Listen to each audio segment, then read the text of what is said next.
Hey guys, it's Davey T from Field Sports Scotland. This is another episode of FSS Chatback. I am in my new premises. Do you like it? It's amazing. I've got some nice, gorgeous shotguns. I think like one here is like well above my budget. What's this one? Yeah, 5,950. I ain't buying any of these. Right, I'm here with my special guest tonight, which is Toby from R Macleods, and we're going to talk about Nightvision, maybe a little bit the state of the market, and we are going to have just a bit of a chat for the next half an hour to see. Oh, you might have loads of questions that you want to throw in the comments and stuff like that, so we'll just see how this interview goes. And well, it's not really an interview, is it? No, it's more of a chat. More of a chat. It depends. Are you going to start just asking me questions? Yes, questions, yes. questions. Why is it so pricey? Why is it £5,000? What the heck? What is it? Oh, it's a blazer. It's a blazer. It's a blazer. There's a surprise. But we're going to talk about night vision optics for you guys that are not not watching on YouTube, but are listening on the podcast on the other channels like Spotify and Amazon and various others. There's like loads. I can't even remember them all. There's that many. We're going to talk about things like Hick Micro and their new line of night vision and thermal and 4K products, which has come out in the market and hit the market by storm. We'll talk a bit about them, and we are going to talk a bit about where we see night vision and thermal going in the future. As I said, we're in R Macleods gun room. I love it in here. I try and annoy Gregor to come in so I can come in here and look at stuff. I bought a 22LR off that wall. I only came in here to look at a side-by-side as well, and ended up buying a 22LR. That's usually what happens. It's like a sweetie shop for you. Whatever's on my ticket, I need to You do two of them. I keep on telling people that if I don't fill what's on my ticket, then they might come and take it away from me. So. Is that what you tell the wife? All the time. I bet that conversation goes well. Yeah, well, she knows better. Anyway, so yeah, we're in this fantastic gun room. I've got to admit, R Macleods gun room is one of the nicest ones I've ever been in any of the gun shops. You find gun shops, you have them. The floor space is covered with guns, but here's like your own little private hideaway. What do you do here? Is this where all the wheeling and dealing actually happens? Yeah, this is where the hard negotiation Not goes the musky little fishing part corner that you've got in the hardware store. Is this where all you have the secret meetings? It's just nice because we've got a nice big table to lay everything out on if someone wants. It's a bit more of a personal experience for customers. They can come in here, it's quiet, it's out of the way. And as you say, there's some selection of shotguns and rifles as well. Some selection. Just a few, eh? The Browning stand. Oh yeah, that wall. That's looking empty. It's got one missing. Yeah, some of them are about 20,000. I know. I don't even look at that wall. I stay in that wee corner there where I can afford it. So, for those of you who don't know, that R Macleods of Tain have been around for as long as I've been alive, that's for sure. And it's one of the premium gun stores in the Highlands, if not probably the best gun store in the Highlands. It's got ammo, it's got night vision products, scopes. What the guys here don't know about scopes, you can write on a little postage stamp, especially Gregor. He blows my mind when it comes to talking about optics. And I actually like optics. This is one of the reasons why I got into this.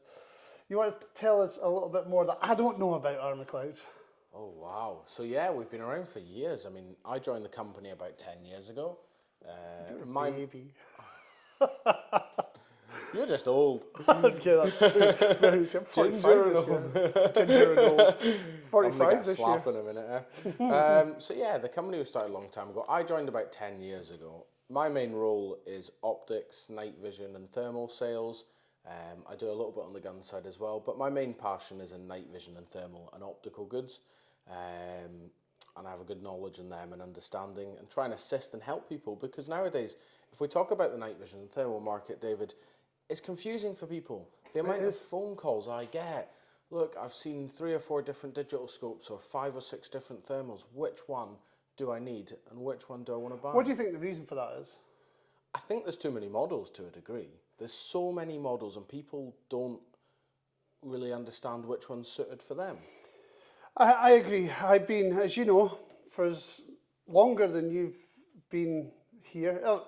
Back to R Macleods, it's very much a family affair. It's all family. It works basically here, isn't it?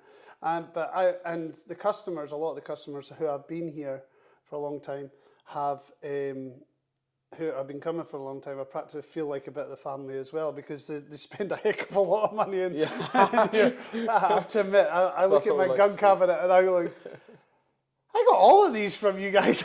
So, and I've got like 9-10 guns. So yeah, I think you're right. I think the confusion with the night vision and thermal market at the moment is that people don't know what is right for them. And Absolutely. in fact, many cases, I know this is going to sound bad, many cases, the entry level is what's right for them in many cases. But yeah, go on. I think you're absolutely right. A lot of the entry-level thermal spotters will do what most people need. Yeah. And this is what I say to people when they phone. Let's first work out how much you want to spend, what you want to do with it, because at the end of the day, we want to find you the right product. You know, the product that will work for you. And to be fair, most of them will. So yeah, I think people also get confused a lot with the numbers, NETD ratings, what type of sensor, spec, and what the differences actually mean. Because at the end of the day, you can have whatever spec, but the person that's using it is generally not, they just want a good spotter. They do. It's such a competitive market for pricing. So I mean, we try and be as competitive as possible. We price match, so we'll price match on any thermal night vision products. And it is very competitive, which is a good sign. It's such a popular market. How do you keep on top of things? How do you keep on top of the changes? Like, genuinely. How do I keep on top of the changes? I'm actually a specialist in this, and I can't keep on top of it. How do you keep on top of the changes? Well, a few years ago, I managed quite well when like Pulsar just had their Helion models. But it was only Pulsar. Yeah, and it was easy because I knew everything and well, didn't know everything. You never know everything, but knew all the specs and everything and what every model was. But now there's so many models coming out left, right, and centre.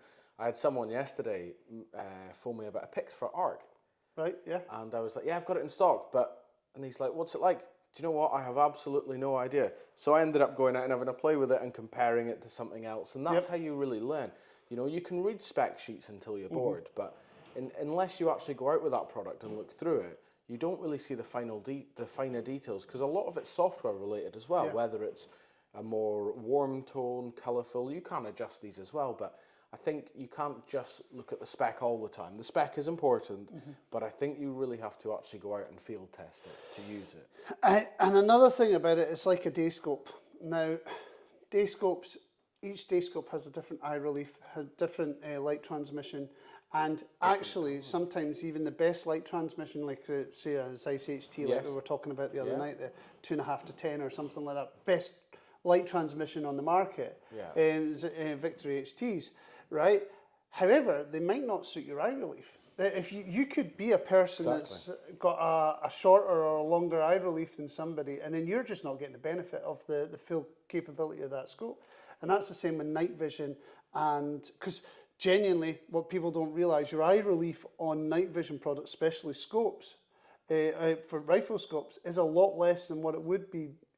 Some of them are less than 94 millimeters. Yeah. Others are. I look at the Arcan optics; it's like 35 millimeters, and people are scared to get their eyes that. And rightly so. They're scared to get their eyes that close to a high-powered rifle, so they tend to use these optics with a smaller eye relief on lighter caliber rifles, like your rimfires and your even up your 223s or whatever. Me, I don't really care about that sort of thing. I'll work it all out. I think it's personal preference, you know, on scopes and binoculars, whether it's day, night vision or thermal. I mean, you look at day optic binoculars, you can tell the differences in colour, fidelity.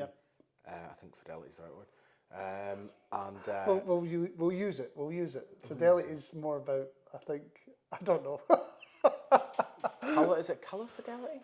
Colour fidelity. I think that is what they talk about transition.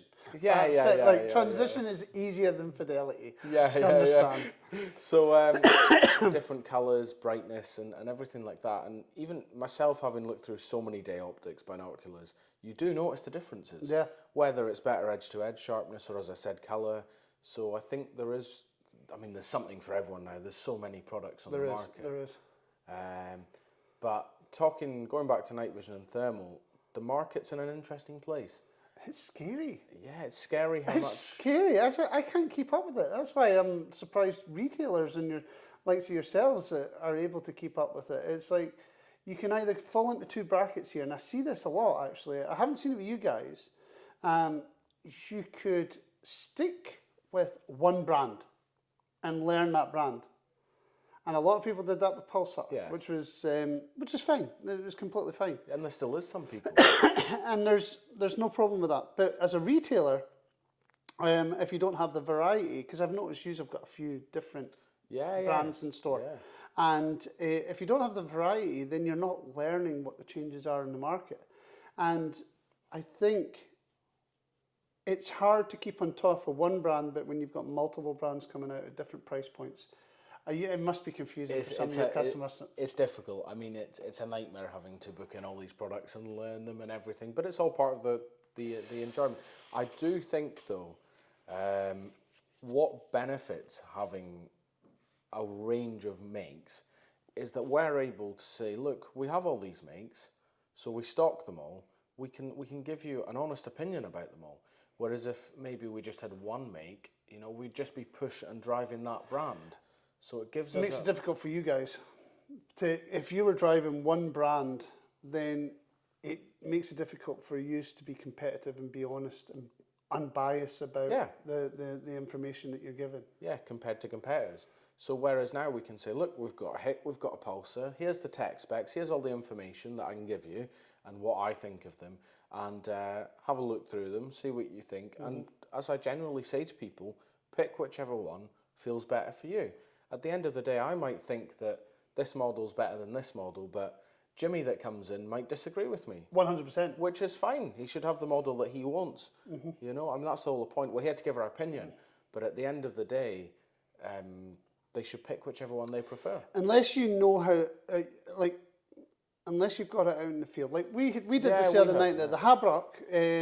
I got the words right tonight. On Sunday night, Toby and I, as you might know, if you've been following any of the YouTube stuff, Toby and I were out for a little sneak peek at the new HIC Micro Habrock HE25L. Correct. Yeah, woohoo! 4K, night vision, day vision, multispectral with thermal and laser rangefinder. And God, I'm getting good at this. Yeah, I know, I couldn't even say the word the other night. I know, I remember. And we had it in really tough field conditions. We had it in the humidity was high. There was fog at periods. Oh, yeah. It was horrendous fog.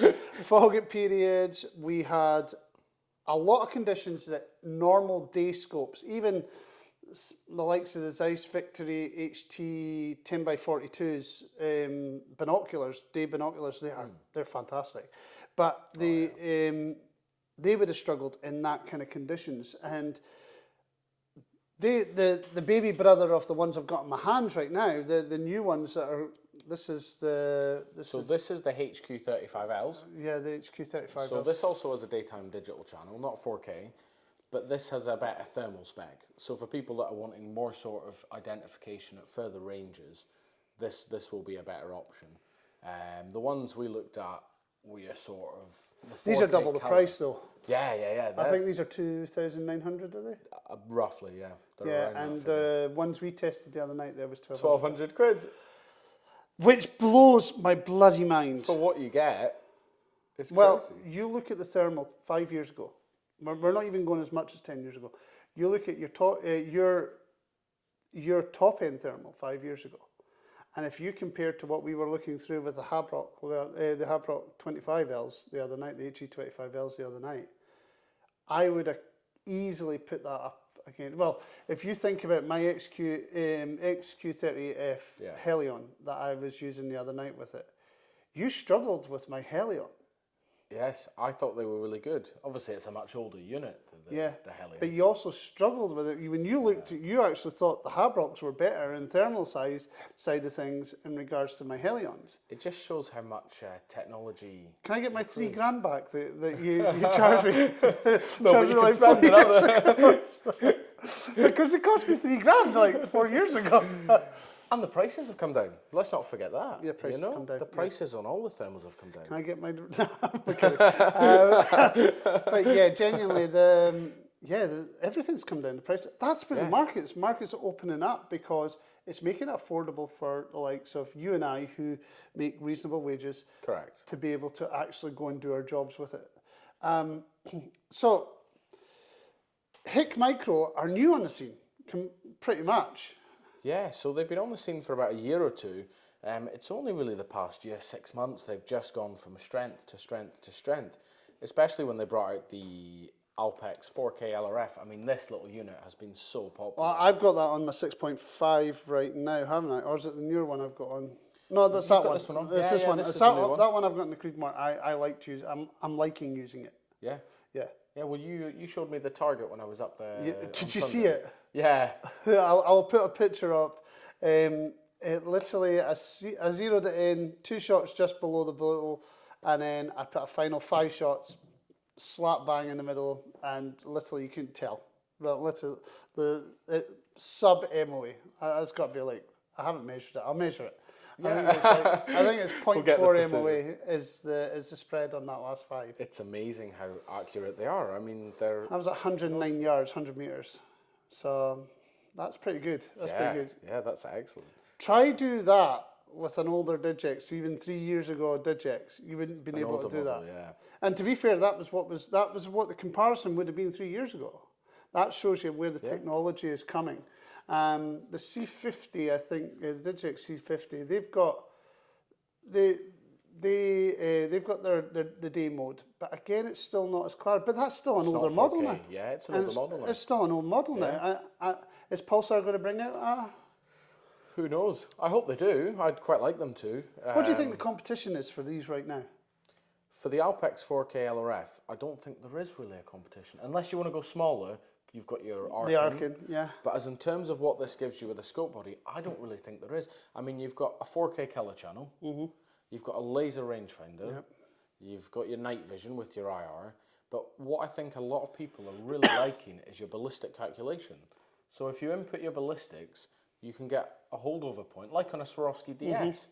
So, I mean, there's so much to like about it. I'm going to give you a little bit of a wee sneaky on this. Go for it. You might not know this. I'll have a wee drink before I do that. That's okay. My viewers are used to me dying on camera. So, when you're inputting stuff on the ballistic calculator, you can put multiple profiles in, but you can only do one ballistic calculator profile at a time. Right? I think so, yes. So, it doesn't ask you for bullet weight. Right. Or bullet diameter. Okay. There's a reason for this. Because out to range, you do not need bullet weight and bullet diameter. You just need ballistic coefficiency. Okay. The reason why ballistic calculators use, so you can explain this to customers. Yeah. The reason why ballistic calculators use,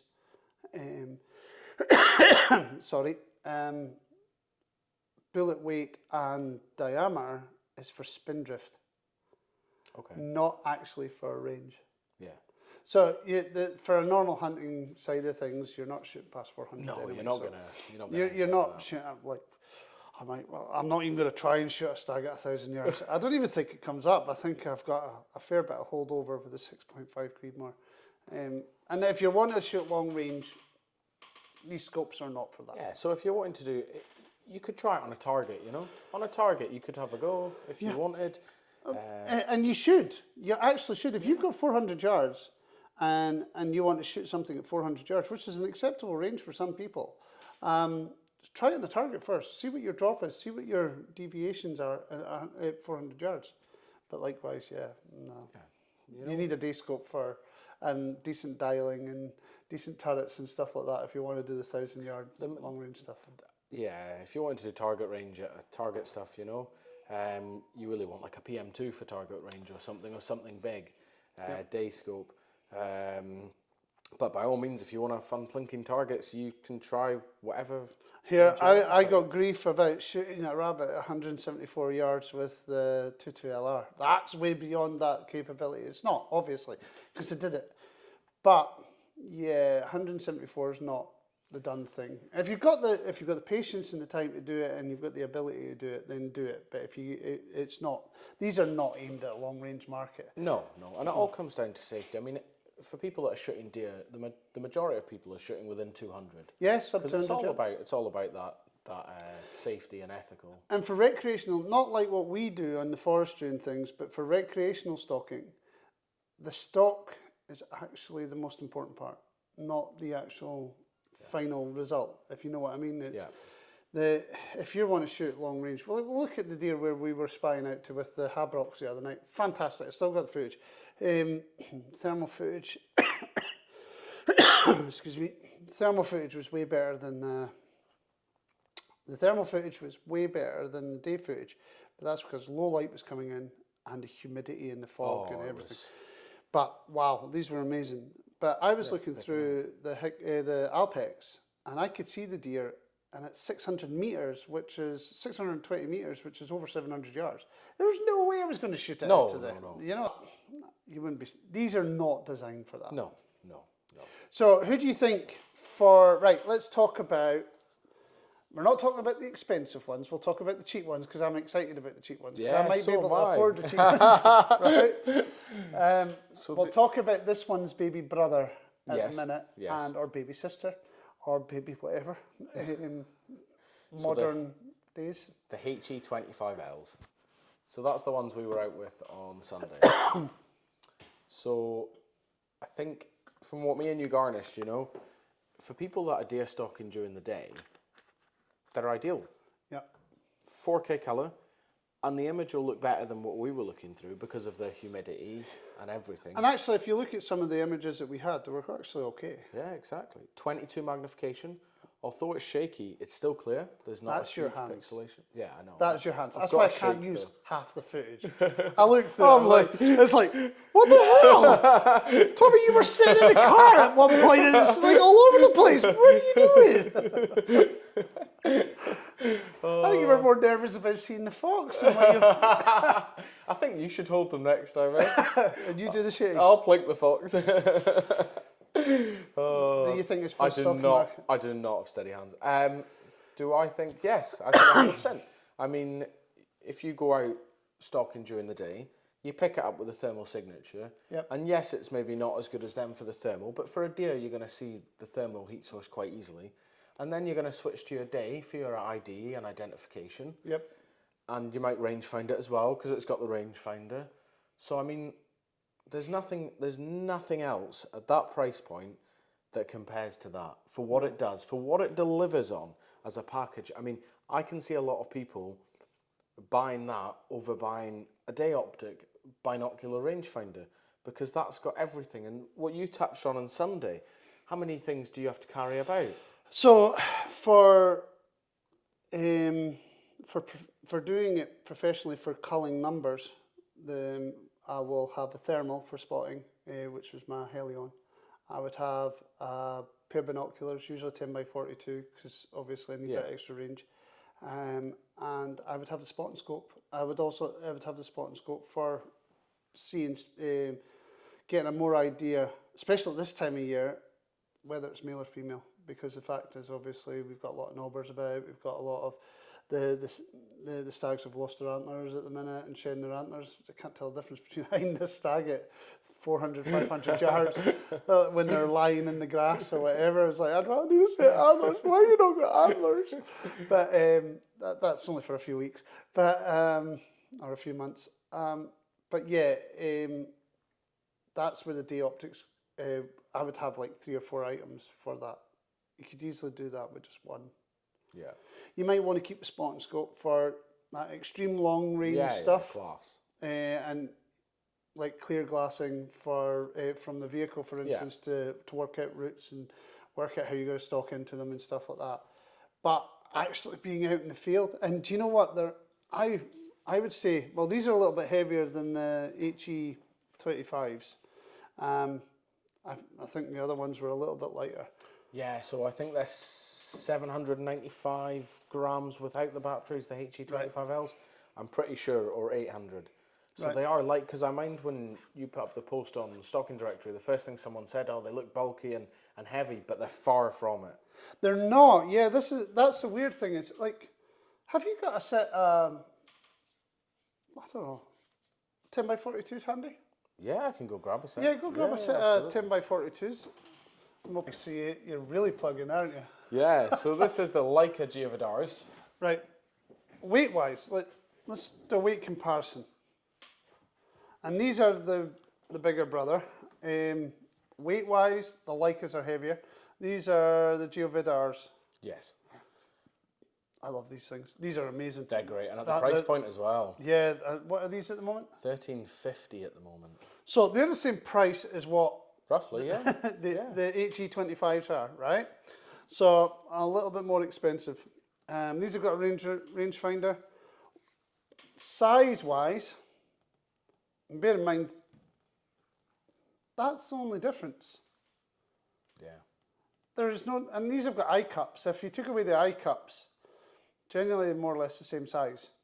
Weight-wise, the Leicas are heavier, and that's because they're having to use optical glass and prisms and various other things going on in here, as well as the laser rangefinder. Yeah. So the weight in here is all the glass. And to make them waterproof and nitrous purged and all sorts of stuff, that is where these hold their money. This is the reason why these are so heavy and these are so robust, is because they've got that kind of facility in them, which gains weight. These don't need that kind of weight. Correct. Because it's all digital. It's all electronic. Camera. It's all electronic. Yeah, people don't realise these are just cameras. Yeah, absolutely. The only difference between this and, say, your Canon or the camera that we're videoing on just now is these are waterproof. Yep, IP67. IP67, so it means I can use them in the field. Yeah, when it's yeah. chucking it down the rain. Yeah. Submergible to, I can't remember exactly. By the way, it was an Osprey that you saw the other night there. Oh, was it? Yeah, oh, Osprey sitting on the post. Yeah, I kind of froze it and I looked at it and I froze it again and I looked at it and I was like doing it frame by frame on the editing and I'm like, what the hell is that? And I looked at it and for a minute it looked like a buzzard, and then for a minute I was like, oh, that's not a golden eagle, it's too small to be a golden eagle. And then I looked at it and then I got a clear shot and I was like, yeah, it's a young Osprey. So it had the little bit. It's a beautiful bird. Beautiful bird. Beautiful bird. Beautiful so big bird. This is where, you know, the nature element, like what we were doing there with the Osprey. Yep. Just sort of nature viewing. Well, I was hoping to see some wild boar, but we never got a chance to. No. So the nature side of the market is going to love these as well for things like that. And I think with you're right, because I think for somebody doing conservation, I work on a rewilding estate and we got a lot of conservationists on there. And I'm having to document what I see all the time, whether it's foxes, whether it's ospreys, or whether it's...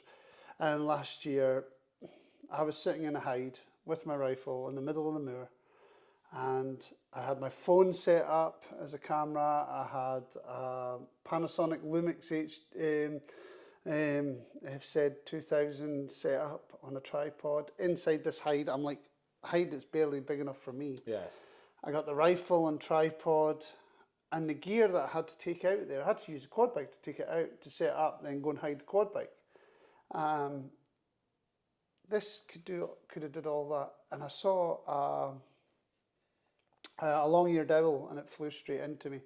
Wow. And I got a couple of nice shots of that, but they weren't the best, you know, but that's because I was too busy trying to press play, do all this, and I was like, instead of just going click, which you can do with them. Yeah, to record it. No, absolutely. Well, it's easy to record on them.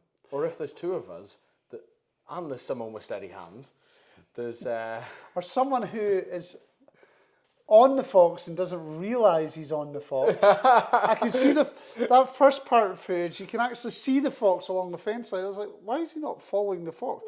Why is he following the sheep?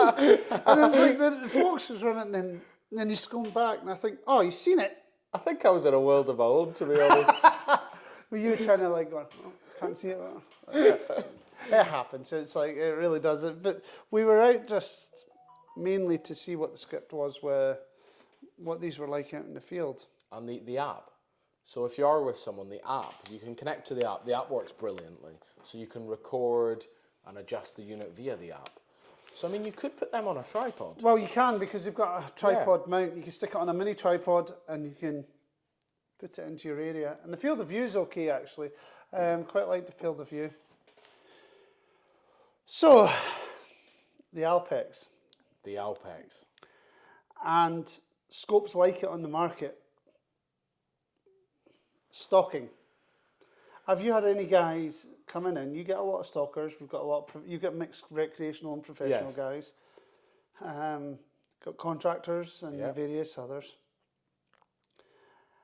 What is the feeling about using these scopes for deer stalking? So I think there's a mixed feedback. Some people I think, no, I'll stick with my traditional day optic. It's glass, you know, it's good. But there is definitely a big transition on more people going digital or thermal for deer stalking, and they are using it during the day because they've got a setup that can do everything.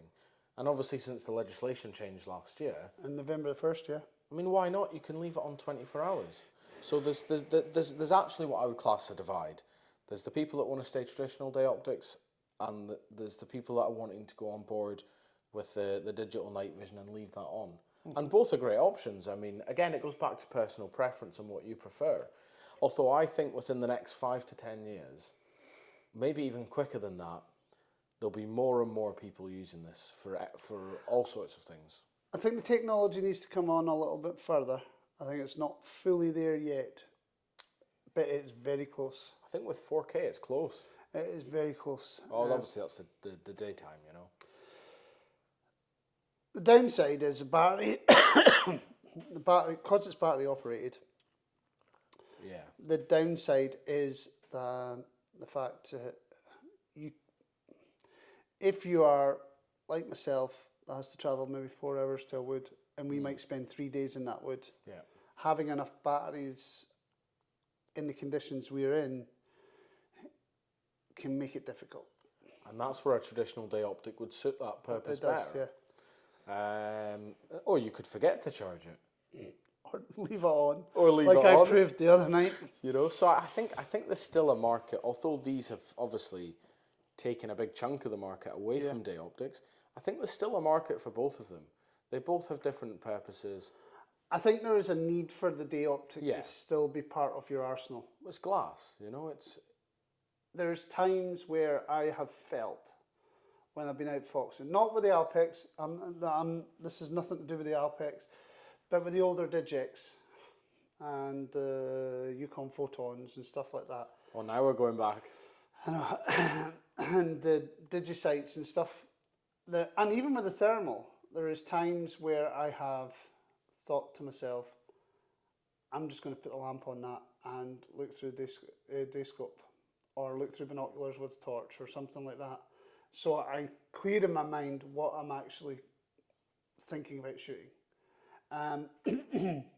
We've seen this the other night there in regards to thermal. Thermal still has to come a long way, and I'm not just meaning for the heck micro, I'm meaning for full on. Oh yeah, the technology's there. The technology's there, but what I liked about the HE25s that we used the other night there was that we were sighting into what I thought was a fox on my thermal straight off. It was clear as day. I thought it was a fox because it was standing, the way it was sitting and looking at us, it was just traditional for a fox. Now, I am fantastic with the thermal and spotting. I can tell where something is. I'm very good at tracking. I've got so much experience, and I'm very experienced in it. If I wasn't experienced, and this is where my problem is with the thermal market, if you're not experienced and you're just some dude, that's some farmer or somebody that's just walked in here and said, I want to get a thermal rifle scope and put that on there, and he's using it as a spotter, and he's using it as a and he thinks, oh yes, that's a fox, and then shoots. Well, if he had did that the other night, he would have shot a rodo out of season and at night, and he would have broke the law. So many different wildlife laws in regards to that, right? What I liked about the Habrox was that you flicked to the night vision with the night IR. vision. And I went on the night vision on my rifle, and both of us said at the same time, it's not a fox, it's a deer. And then that was in the night vision because we had a clear vision of what we were actually shooting at. And that's two different thermals, two different rates of thermals, and that's where you still need to kind of have that real clarity of actually seeing detail. Absolutely, but I think that's where digital night vision is great, because it's much better for identification. Yeah. Obviously, for spotting, the thermal's excellent, and you want a thermal for spotting. But for the scope itself, the night vision, it just allows you to see exactly what it is and idea it. Because as you say, sometimes with a thermal, depending the way it's standing, if it's behind cover, if it's hiding slightly, or only a bit of it's sticking out, you sometimes can't tell. Well, look at that deer that we spent 25 minutes watching, thinking it was a young stag, just couldn't see its antlers. I was not even going to bother taking that. Yeah, and he was behind that huge stump, and I could see his head for a second, and and then I couldn't see it. It was actually a young hind, and I decided, right, call it a day. Let's get out of there, and we went foxing. But if that was just thermal, and you had it in your head that was a stag because it was by itself, you would have shot that. Work to a degree. So where do we go from here? Wouldn't I love to know, far less you. What do you think the future is going to show? Well, I think with technology and everything, like your phones and everything, it progresses a lot quicker than traditional day optics. So there's more they could do. I mean, I have no idea, and I said this 5 years ago, or maybe longer, when the Helions came out. I said, how do they better this? And they did it. Yeah, they brought out well, obviously now they've got the Telos and that, and then now Hick have come along. So, do you know what? I don't even have an answer to where does it go next, because I just don't know. I'd love to tell you we're going to have 8K whatever thingy next, but I just don't know. What do you think in regards to the market that must change right now? Good question. As in the night vision thermal market? Yeah. I think... I'm famous for my opinion, so I'm not going to give my opinion on this. No. Right? I'm always forever put my foot in it. So I'm putting you on the spot here. That's fine. That's absolutely fine. So I think there's a lot of competition on the market. So you've obviously got the main two competitors, which is Hick Micro and Pulsar. Hick Micro are obviously bringing out fantastic units at a lot less money. Yep. Pulsar are obviously bringing out more expensive units with 17s and slightly more sensitive. But in saying that, even the Hick stuff sub 20. I mean, where does the market go? I think the market's in an interesting place where we'll either see a lot more companies and a lot more products coming on the market, which it could be good or it could be bad, because you don't want to over liquidate the market with products, because it's just confusing for everyone. So there's a big debate that's happening online at the minute, and it's not so much in regards to Pulsar. Pulsar have always been very picky on who gets what. You know, like even when I've done hundreds of reviews for Pulsar, as you know, they've been always very picky, and traditionally, the day scope market, they've picked and choose who their pro staff are going to be. How do you feel about the Chinese companies such as Hick Micro and Arcan Optics and Pard? When they've come out, they have literally saturated with giving free product out to whoever is willing to put their face on YouTube. And do you think that's a good thing or a bad thing? I think it's one of the only ways to get your product really into the market. You know, if a brand just comes in and says, oh, here, I've got a product, and they put out some to a couple of pro, whatever they call them, it's probably pro staff. It's probably not very effective. I mean, to get your product on, you have to get people using it, testing it, telling their mates about it, telling everyone about it.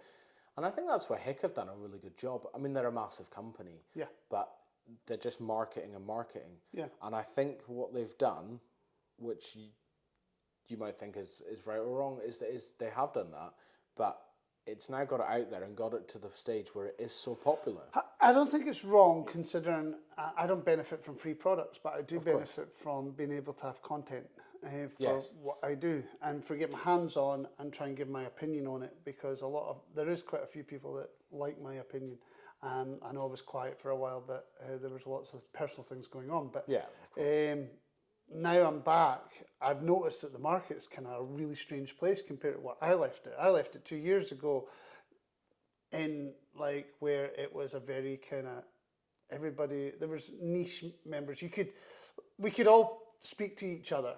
You know, it was who were all the pro staff members. We could literally bump into each other on a show, and you would know each other. Kind of. You wouldn't know each other to be friends with, but you would kind of give a nod, and you kind of know this is such and such it does for Scott Country. This is such and such it does for Thomas Jacks. This is such and such it does for whoever, you know. Oh yeah. Yeah. So now you don't. Now it is. I don't know half the pro staff. Like no. It just seems like everybody's pro staff, and I'm like, how's that work? I've never been pro staff. Because I've always been an independent reviewer. So it's kind of strange, the marketing strategy. And I don't know if it's a good thing. Do you think that's something the Western companies should do? I think it's something I think with Hick and that, it's a very aggressive form of getting the product out there and marketing, but it's very effective. People want to know about the products, and the only way they can really know is not sitting reading tech specs, but they want to see people with them, they want to see people using them, and then they can get them themselves and see how good they are. Whereas if a company just announces a product, they don't put it out there, nobody knows how good it is, nobody is going to buy it at the end of the day. It's got to be put out there to show the world, and I think that's probably where some companies could benefit from, is more promotion of their products, put simply. I think you're right. And where do you think Pulsar stands in all this? So Pulsar are now really going for the premium side of the market. They do still have their Axions, and there's a new Axion coming out that's around about circa £1,050. Obviously they've got their Telos, which we've got here. So I quite like this actually. This is a really good bit of kit, and in poor conditions it's excellent. What's the weight on it? It's not too bad actually. But obviously it's about £3,000, you know? Yeah. So, I mean, for this, for a lot of people, they don't want to spend that sort of money. So that's why Hick have really come into the market. Pulsar are going for the premium side.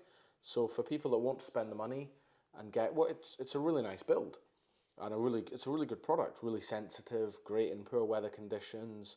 So for people that want to spend the money, there's the option there on the premium side. I mean, you've got the Axions as well, about 1,500, the XQ35s.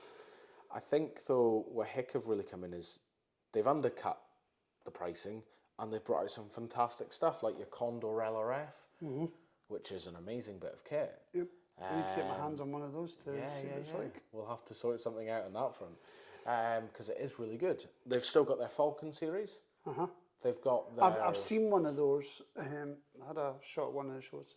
They've got their Lynx on their smaller range, so they're around circa 1,000, which are very good. I'm surprised they haven't done something like an Axion model in that smaller compact. They have the Lynx, which is compact, but... Around like a 35 model. Yeah, or I still think the Axion, kind of, the design is better than the Lynx. Right. But they're both excellent products. But I think maybe they might do something down that line. Hick have just got a fantastic capability of bringing products to market and quickly. They've got. What's the support like for? What's the comparison in regards to aftermarket support or after sales support? They're both similar now. So they're both products, Pulsar and Hick, come with a 3-year warranty. Both have service centres in the UK. So I would say at the moment, any lead times on repairs, servicing are currently sitting at 2 to 4 weeks. And when you think about... you think before, some stuff had to go back to Belarus, and it was taking 3 months. 8 months. Yeah. I had a Digex that went away for almost a year. Yeah. That was ridiculous. Yeah, so they've sorted that out. So much better state. Most of it's done in-house now. They've got quite a big technician. Same with Hick. Hick have got a service centre anyway because of their other products, their CCTV. I think we're at a turning point though in the market, David. I don't know where it's going to go, and I'm not sure. That's my honest answer. I don't know where it goes from I'm here. kind of worried because there's going to be a lot of people that are listening to this going to say, well, what's my resale value? So when you've got a product like the HE25 that's come out, you have a Hellion that, like I joked about it earlier, I paid £2,995 for it. And I remember the same day that my boss at the time, he bought the XP50 from you guys for nearly $5,500. And you're looking at this now, and now the market price has come down. Guys are still wandering about, like myself, is going along with this $3 or $4 grand product, and the resale value of these has come down. I know for a fact I'll be stuck with a couple of Digexes and a Digisite that I'll never be able to sell, and they'll probably just go on a random rimfire for doing some rabbits, or an air rifle doing pigeons and sheds or something. Actually, I've got a Digex on my HW97, so for doing pigeons and sheds. So the resale market has definitely changed. A few years ago, when it was harder to get your things like your Hellions, they were scarce, and even Axions, the resale value on them was fantastic. People were paying a lot of money for a second-hand unit. Now, over the past year or so, that has completely changed, which I expected it to. Yeah. Because at the end of the day, you have a traditional day optic, whether it's a Swar or a Sight, and you might have it for 10, 20 years. You're not going to do that with a digital or a thermal. You might have it for 5 or 10 years, but it's the simple thing, like your phones, they don't last as long as a traditional day optic. So if you're wanting to garnish the best resale value on your product, the best time almost to sell is just before your warranty runs out. Yeah. But then also it's a lot more money you sell and lose money on it, and then it's more money to upgrade. So it's like a car right now. I'm getting stupid offers for my truck because they're like hen's teeth to get these days. But if I was to sell it for even that stupid offer, which is more than what I paid for the truck, brand new, that's crazy, right? And including the finance and everything on top of it, I still couldn't afford to buy another thing. The housing market's the same. All products are the same. And it's just with this lower value products coming in, like the Hick Micros now, that 4K LRF is retailing at $895? $849, right? So $849 for that, right? When the Digex came out, all the Digexes were not even the N455s to the C50s. When the Digexes came, they hit a price point of $1,250. Yeah. And even when the C50 was released, the N455 was still asking for $1,250 brand new. Now we're talking £400 less for the Hick Micro now, and then if you're looking at the HE25, the price point for that should be traditionally would have been closer to £2,000 mark instead of now the £1,200 mark. And as I said, there's the baby brother, the one before this on the Hick Micro Alpex, the original Alpex is going for £495 right now. Yeah, so 549 I think it is for the one without the infrared torch. And I've played that with a lot because a friend of mine from Wales has got one, and I thought that was fantastic at night. It's great. And even better than the Digex at night, and that doesn't have the daytime capability that the Digex C50 had, you know. So I put them in comparison. I did a comparison on both of them, and I seen where Hick Micro was going. I was wondering where they were going to go from there, and now they're moving into the multispectral market. Now Pulsar have moved into the multispectral market as well. Thermi and Jules. Yeah, I don't think that's hitting as big a. I think the price is what's causing that. It's the price. I mean, we've sold quite a few to estates and to professional hunters. I thought about it myself. I even thought about taking a finance on it, just so it would. Where some of those, especially estates, where they might spend the money on that. Yeah. But as in terms of general recreational daytime, I mean, it's a lot of money for that. When actually you could have a day-night scope for $849 and a thermal spotter So you could have a thermal spotter and a day-night scope for less Yeah. than one of them. So you're talking for the HE25 and the HIC Micro Alpex 4K, right? You could have both of them at just under £2,000. What are we? 850. 2,049 for both. 2,049, and then Yeah. and then secret discounts and stuff like that. I'm only kidding. No, so just over 2,000, right? And Yeah, roughly. and you could probably find a deal that would knock it just under that extra tenner or whatever extra 50. I'm sure we can sort something out. I'm not saying you're going to do that. I'm just saying that. But when you look at that in comparison to the multispectral single scope unit for Pulsar, that new Thermion Duo, what is that, 4995 or something? That you just can't. I know you can't justify it. Even someone that's like maybe spend that. You can't justify it. That's the problem. So look at the state, right? I've talked a lot about the state of the recreational stocking market at the minute, in regards to estates and stuff like that. Now we're coming to a point now where the Scottish Government is just going to demand deer culls, right? Estates will be reducing the amount they're giving their gamekeepers and stalkers eventually. Now, if they do go into that high-end market, they're going to ask for a heck of a lot for that £4,000, £5,000. Absolutely. Now, I could see HIC benefiting with that, with 2 units being sold and as a spotter and scope sets up for their night licenses and stuff like that, because everybody's going to have night licenses. This is not going to be restricted just to myself and a few 100 or 150 or so guys in the Highlands. We're going to talk. Every estate's going to have a night license. Every estate's going to have an out of season license. It is going to be utter carnage and deer, it's like Scottish Government's all-out war, and whether you're for it or against it, it's going to happen. You know, I don't think there's going to be a choice in the matter, and that's where these products are going to come into its own. I'm actually very excited about the Chinese market, and there's a lot of people that are worried about the Chinese market. But I don't think they should be, because I am very excited about it. Because I can't. These guys, I don't know what they're going to come out with next. Competitiveness drives the market. Yeah. You know, it's the more competition, not too much, but the more competition drives the market. It lowers the prices. It's better for the end user. It's more affordable. So I think it's a good thing.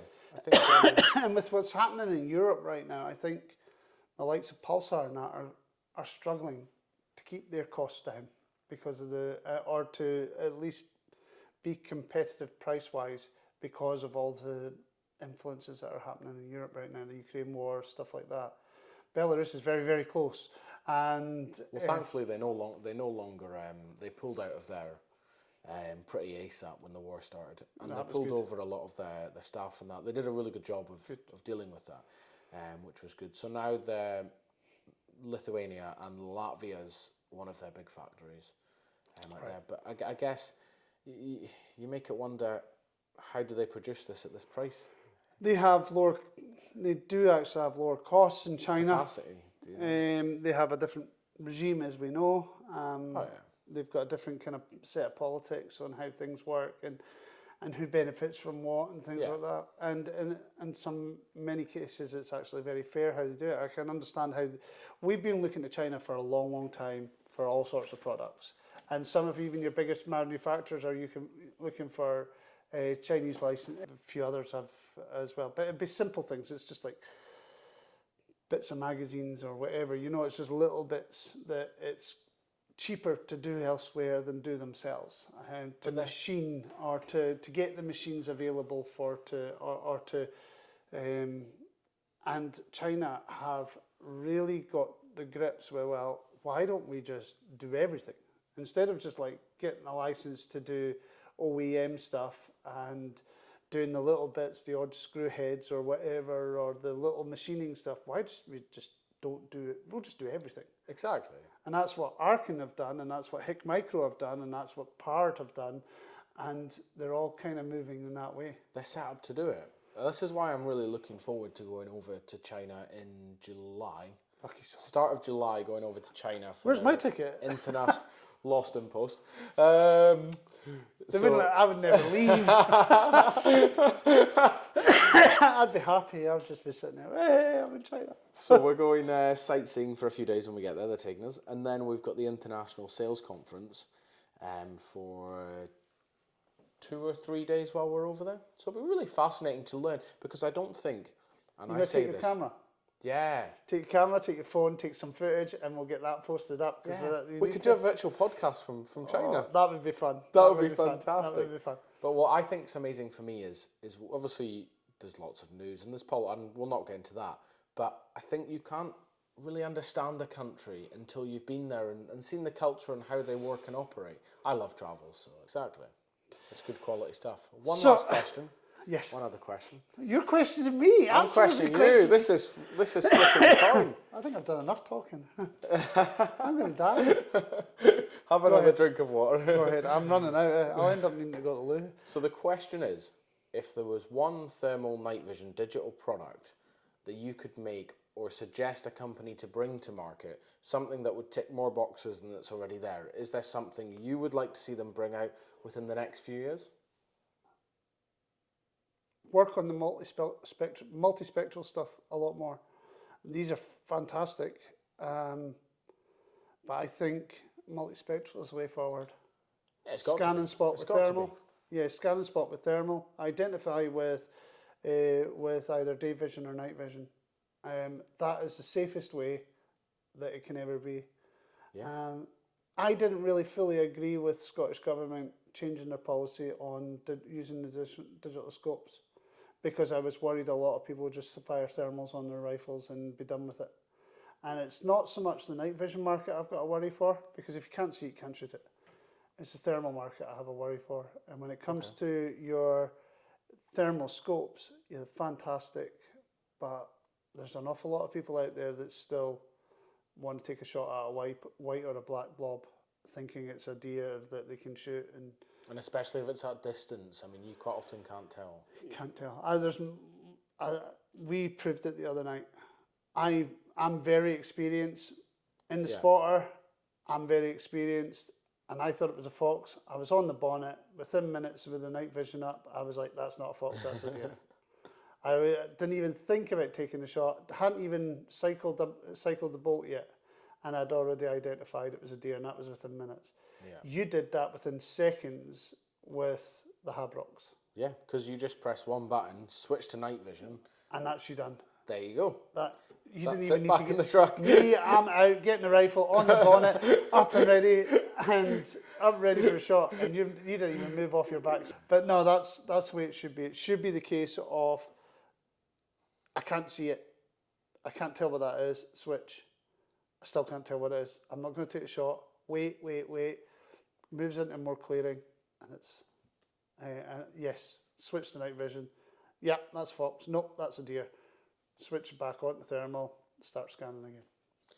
Yeah, absolutely. I wonder if there's a possibility that one day you could have these binos and you could have it on your app or a display, as you say, but you could see through the thermal channel on one side of your display and see through the digital channel on your other side of the display. That would be awesome. That would be wicked. That would be wicked. Even if you could get that on your phone and through the app. Yeah, because you're not having to change. Yep. You just see it both. It's right in front of you on a screen, whether it's your phone or tablet, or as you described, a little unit, which I think may eventually come. I just think that would be great, because then, well, a lot of people go out with people, so you could have someone doing that, and there's no switch. Do you know what? That's one thing that thermal has stopped. It's been beneficial for me because I do a lot of stuff by myself, but it stopped being social. It used to be one or two guys. You would have a driver, a spotter, and a shooter. 3 guys in a truck. Now it is one guy in a truck, and if somebody's tagging along and they don't have a thermal spotter, they're sitting there twiddling their thumb, falling asleep. Nobody's working a lamp anymore. Nobody's doing any of that. It used to be 2 guys, one on the lamp, one on the shouting at each other. Oh, it's to the left. Oh, it's to the right. Oh, you're on it. You're on it. But I can't see it. But you're on it. Just hold it there. Boom. Did you get it? That's the way. And to be fair, it might sound comical, but it was fun, you know. It was like, it was a serious job, but you were able to have a bit of social aspect to it. The technology allows for lone shooters now, and maybe that's a good thing, maybe that's a bad thing. I don't know. That's up to each and everybody personal define. But anyway, we could talk all day. I know we could. It's been good though. It's been good. Desperate for the lose, so we're gonna cut it there. Yeah, sounds good. What a good chat. Anything you want to add before we go? I don't think so. Obviously, those HE25 4Ks we looked at. So I think I mentioned probably July delivery. Yep. We are sort of now expecting them mid-June to late June. Oh wow! So they are really good for delivering on products, announcing them and then getting them to end users. So I think we're thinking there and there. So I think they're going to be a winner. Apart from that, no, just thank you for coming. Are you going to kind of have a open day or anything like that? I think we're planning that later on in the year. Good. So we should do that, and we could even record it. We could do some bits and some content. But no, thank you very much for coming, David.